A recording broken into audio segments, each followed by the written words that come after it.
आपने देख ही लिया है थंबनेल के ऊपर कि आज एक अप्रेंटिस की पोस्ट निकली हुई है रेलवे के अंदर। साउथ ईस्ट सेंट्रल रेलवे के अंदर निकली है, दक्षिण पूर्व मध्य रेलवे के मध्य। आपको इसमें क्या करना है, ये रायपुर डिवीजन के अंदर है, जो कि एक ऑफिशियल भारत सरकार की तरफ से निकाली गई है अप्रेंटिस की जॉब। ठीक है, अप्रेंटिस जॉब के अंदर आपको आपको पता ही है कि इसके अंदर एक अप्रेंटिस एक्ट के थ्रू अपन को मिलता है जो 1961 है। इसके थ्रू आपको स्टाइपेंड मिलता है। ठीक है, इस अप्रेंटिस थ्रू के इसके जो आपकी स्टाइपेंड उसको डिसाइड किया जाता है वो मिलता है। ये 24-25 की आपको 24-25 2024 और 2025 की ये भर्ती है, जिसमें आईटीआई की सभी ट्रेड एलिजिबल है लगभग। जैसे कि आईटीआई के अंदर वेल्डर ट्रेड होता है, गैस एंड इलेक्ट्रिक वेल्डिंग वाला, तो वेल्डर ट्रेड के अंदर इतनी वैकेंसी निकली है जो आप देख सकते हो स्क्रीन के अंदर, 161 वैकेंसी टोटल। और बेल्ट के बाद टर्नर है, फिटर के अंदर 207 वैकेंसी निकली है। इलेक्ट्रीशियन के अंदर 212 वैकेंसी हैं। स्टेनोग्राफिक जो इंग्लिश का है उसको 15 है, और हिंदी का है उसको 8 निकली हुई हैं। कंप्यूटर ऑपरेटर असिस्टेंट प्रोग्राम के लिए 10 वैकेंसी निकली हुई हैं। अप्रेंटिस के लिए हेल्थ एंड सैनिटरी इंस्पेक्टर के लिए जो है इंस्ट्रक्टर के लिए जो है 25 निकली हैं। मशीनिस्ट के लिए निकली हुई हैं कुछ वैकेंसी, और इस प्रकार से डीजल मैकेनिक के लिए निकली हैं। और साथ में एयर रेफ्रिजरेशन आरएसी के लिए निकली हुई हैं। एयर रेफ्रिजरेशन और मशीन मैकेनिक ऑटो इलेक्ट्रॉनिक्स के लिए निकली हुई है। आप इनमें से किसी भी उसमें अप्लाई कर सकते हैं। जैसे वेपन ग्रुप है, ये कौन सा ग्रुप था, ये है डीआरएम ऑफिस रायपुर, ये ऑफिस के अंदर निकली हुई जगह है। ये है वेपन रिपेयरिंग शॉप रायपुर की है, जो कि भारत सरकार के अंदर आती है और गवर्नमेंट है। इसके अंदर आपको आईटीआई अप्रेंटिस की जॉब करने का मौका मिल रहा है, जैसे कि फिटर ट्रेड में मिलेगा, वेल्डर में, मशीनिस्ट में, टर्नर में, इलेक्ट्रीशियन में, और कोपा के अंदर ऑपरेटिंग कंप्यूटर ऑपरेटिंग प्रोग्राम के अंदर, और स्टेनोग्राफर के अंदर स्टेनो हिंदी और इंग्लिश दोनों के लिए इसमें जगह निकली हुई है। 269 वैकेंसियां निकली हुई हैं इसके अंदर।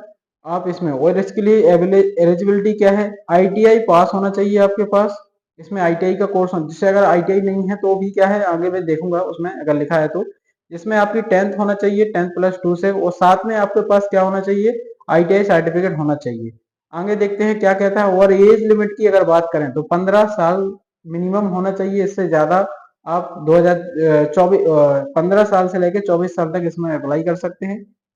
इसके इसमें अलग अलग पोस्ट के अलग अलग कैटेगरी के हिसाब से, एससी ओबीसी एसटी के हिसाब से इसमें कुछ एज रिलैक्सेशन के लिए जो भी छीट मिल रहे हैं। जैसे कि एससी एसटी का है जो 3 साल का, उसको सॉरी 5 साल का मिल जाएगा। ओबीसी के लिए 3 साल का एज में छूट मिल जाएगी, आयु में छूट मिल जाएगी। और जो पीडब्ल्यूडी कैंडिडेट है, एक्स सर्विसमैन है, उसमें 10 ईयर का उसको आयु में छूट मिल जाने को है।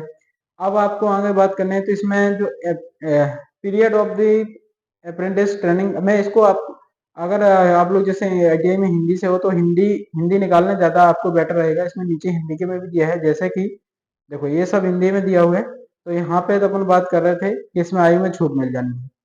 बात करें अप्रेंटिस प्रशिक्षण की अवधि एवं छात्रवृत्ति, चयनित अभ्यर्थी शिक्षु के रूप में नियोजित किए जाएंगे तथा उन्हें केवल 1 वर्ष की अवधि के लिए प्रशिक्षण में रखा जाएगा। नियोजित शिक्षुओं को यानी ट्रेनियों को केवल रेलवे बोर्ड के नियमानुसार प्रशिक्षण के दौरान वजीफा छात्रवृत्ति का भुगतान किया जाएगा। अप्रेंटिस ट्रेनिंग पूरी कर लेने के बाद उनका प्रशिक्षण समाप्त कर दिया जाएगा। सीधी बात है, ये तो होता ही है। अप्रेंटिस के अंदर ट्रेनिंग होती है एक टाइम पीरियड के अंदर 1 साल की, जैसे ही वो समाप्त होती है आपको दूसरी जगह पे जाना पड़ता है।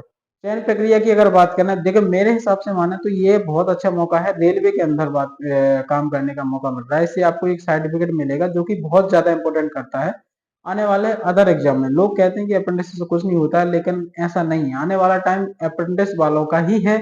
ये अभी करंट में चल रहा है कि बहुत सारे देश भारतीय जो आईटीआई ट्रेनिंग है और जो अप्रेंटिस किए हुए हैं उनको मौका दे रही है काम करने का अपनी कंट्री के अंदर। तो अगर आपके पास कुछ ना कुछ है, तो आपको एक्सपीरियंस है, तो आपको कहीं ना कहीं किसी की तरीके से आपको जॉब लगने का पूरा चांस रहता है। इसमें चिकित्सा के लिए आपको सब कुछ मेडिकल फिट होना चाहिए। चयन प्रक्रिया जो भी होगी वो पूर्णतः सूची बनाने मतलब मेरिट लिस्ट के हिसाब से होगी। न्यूनतम 50% अंक आपके 10वीं में होना ही चाहिए, पहले ही उन्होंने बोल दिया है। और जो भी 50% से ऊपर तो होने चाहिए। अब जितने ज्यादा आपके हैं तो आपके चांस उतने ही ज्यादा बढ़ जाते हैं।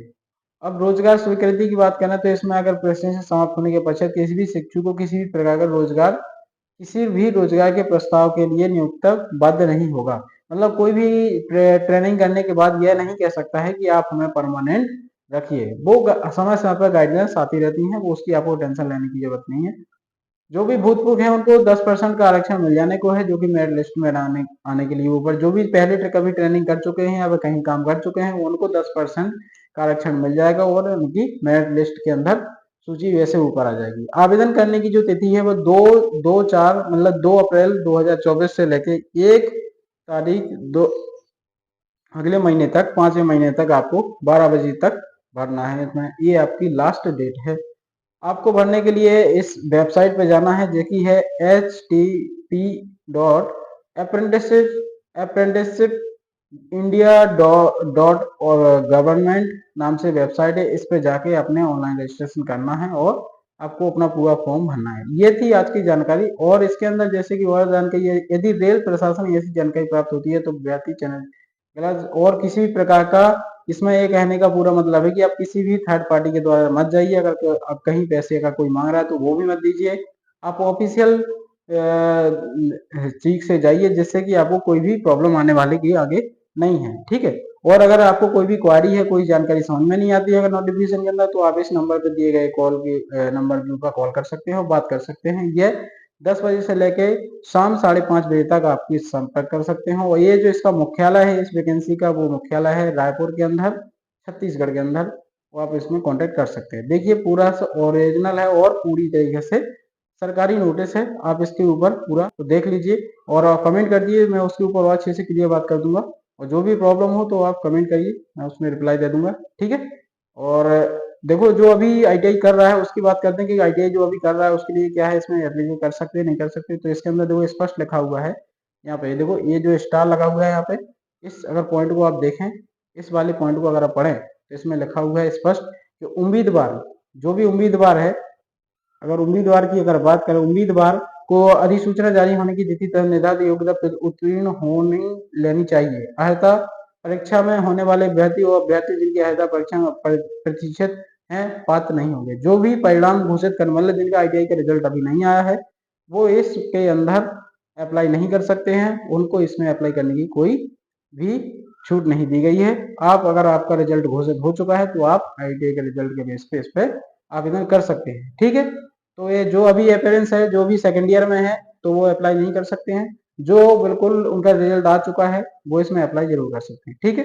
तो जानकारी बहुत अच्छी है, बहुत अच्छी पोस्ट है, आप इसमें अप्लाई कर सकते हैं। मुझे लगता है तो आपको अप्लाई करना चाहिए। कुछ ना होने से कुछ तो बेटर होता ही है। आपको कुछ ना कुछ करना करते रहना चाहिए, वो ये सरकार की।